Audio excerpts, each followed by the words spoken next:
সম্মানিত দর্শক, আসসালামু আলাইকুম ওয়া রাহমাতুল্লাহি ওয়া বারাকাতুহু। আশা করি আপনারা সবাই ভালো আছেন। এই মুহূর্তে আমি আছি আমার ভাবনা স্টুডিওতে। আপনারা জানেন, এশো সচেতন সোসাইটি বিভিন্ন কার্যক্রম আপনাদের সম্মুখে তুলে ধরার চেষ্টা করি। এছাড়াও সামাজিক বিভিন্ন কার্যক্রম আপনাদের সম্মুখে তুলে ধরার প্রয়াসেই আমরা বিভিন্ন সময়ে এসে হাজির হয়ে থাকি। আজকে আপনাদের সম্মুখে সচরাচর যে বিষয়টা আপনারা সবসময় শুনে থাকেন, তারপরও এর গভীরে যে অর্থনিহিত একটি গভীর তাৎপর্য রয়েছে, সেই বিষয়টা তুলে ধরার চেষ্টা করছি। আমি একজন সমাজকর্মী এবং জনস্বাস্থ্য পেশাজীবী, সেই সাথে সাইকোসোশ্যাল কাউন্সিলর। তো যাই হোক, আমি যখন সমাজকর্মী হিসেবে আপনাদের সম্মুখে এসে হাজির হই, সুতরাং সমাজকর্ম রিলেটেড বিভিন্ন কাজ আমার দ্বারা সম্পাদিত হয়ে থাকে। আর আপনারা জানেন, এশো সচেতন সোসাইটির মাধ্যমে দীর্ঘদিন ধরে আমরা গ্রাম থেকে গ্রামান্তর এবং বস্তি এলাকায় আমাদের সামর্থ্য অনুযায়ী কাজ করার চেষ্টা করছি।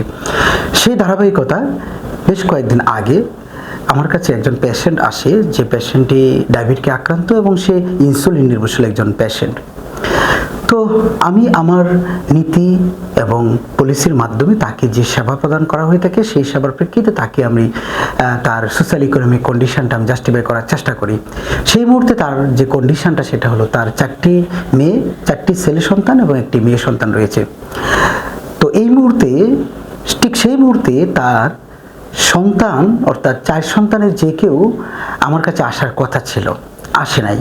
যখন আমি জিজ্ঞেস করলাম কেন আসে নাই, আসার তো প্রয়োজন, আপনার সন্তান যদি আসতো তাহলে হয়তোবা এই ধরনের একটা ফেসিলিটি পেত, যার প্রেক্ষিতে আপনি অনেক দিন পর্যন্ত এই সুবিধাটা পেতে পারতেন।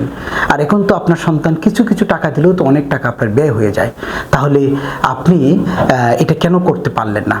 তখন আমার প্রশ্নের কোনো আনসার না দিয়ে হঠাৎ করে তার চোখ থেকে গড়িয়ে পড়ে অশ্রু। আমি কিছুক্ষণ সময় স্টপ করে থাকি, আমার কথা বন্ধ করে দেই। আর তার অনুভূতিগুলো, তার কষ্টগুলো যখন সে প্রকাশ করছিল, আমি শুনছিলাম, মনোযোগ সহকারে অবজার্ভ করছিলাম।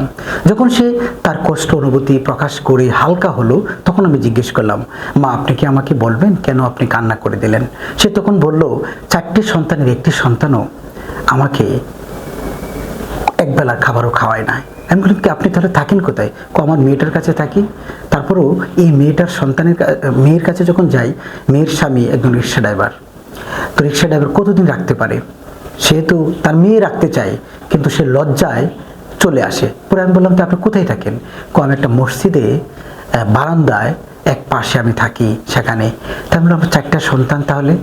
আমি যখন তাদের বাসা যাই, তখন প্রত্যেকটা বই মানে 4জন বই একই কথা বলে, যে অনেক সময় বলে যে আজকে চাউল নেই, আজকে রান্না করার কোনো সুযোগ নাই, আজকে রান্না করতে পারবো না, এই সে বলে। যখন এসব বলে তার কষ্টে সে তখন চলে আসে।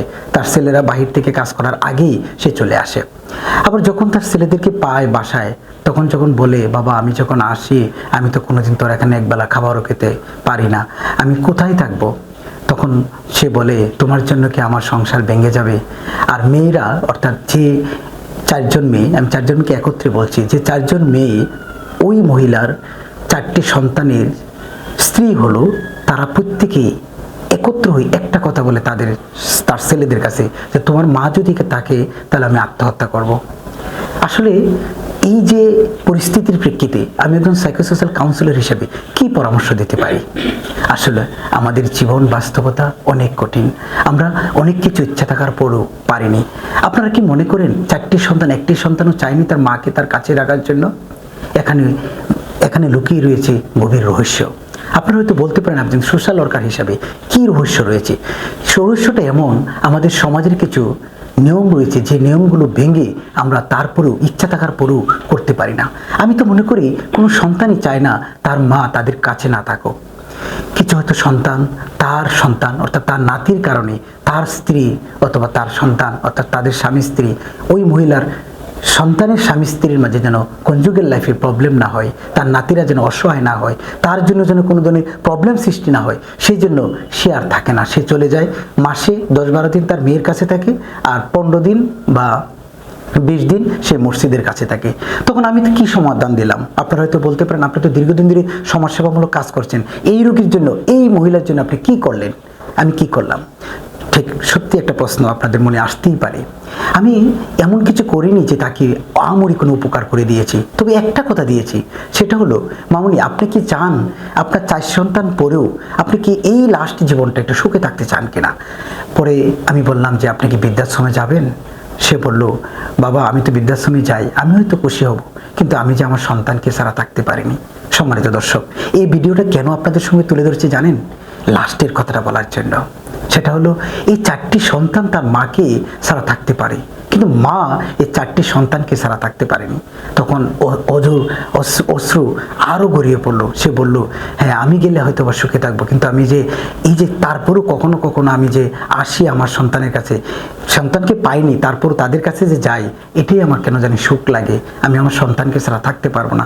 তারপরও আপনি যেহেতু বলছেন, অর্থাৎ ওই মহিলা আমাকে বলল, আপনি যেহেতু বলছেন তাহলে আমি চেষ্টা করব যে আপনার এখানে আসার জন্য, আপনার এটা নিয়ে আসার জন্য, যদি আমার মেয়ে এবং রাজি হয়। আমি বললাম যে না, আপনার মেয়ে রাজি হলে হবে না, শুধুমাত্র আপনার ছেলেরাও রাজি হতে হবে। তারা যদি রাজি হয় আমার কাছে আসেন, ছেলে মেয়েকে নিয়ে আপনাকে নিয়ে আমি গিভেন্সি গ্রুপের কর্তৃক মণিপুর গাজীপুর একটি বৃদ্ধাশ্রম রয়েছে, সেখানে ইতিপূর্বে আমি কয়েকজন মহিলাকে দিয়েছিলাম, তাদের সাথে কথা বলে আমি দেওয়ার চেষ্টা করব। সম্মানিত দর্শক, ভালো থাকেন। আসসালামু আলাইকুম ওয়া রাহমাতুল্লাহি ওয়া বারাকাতুহু।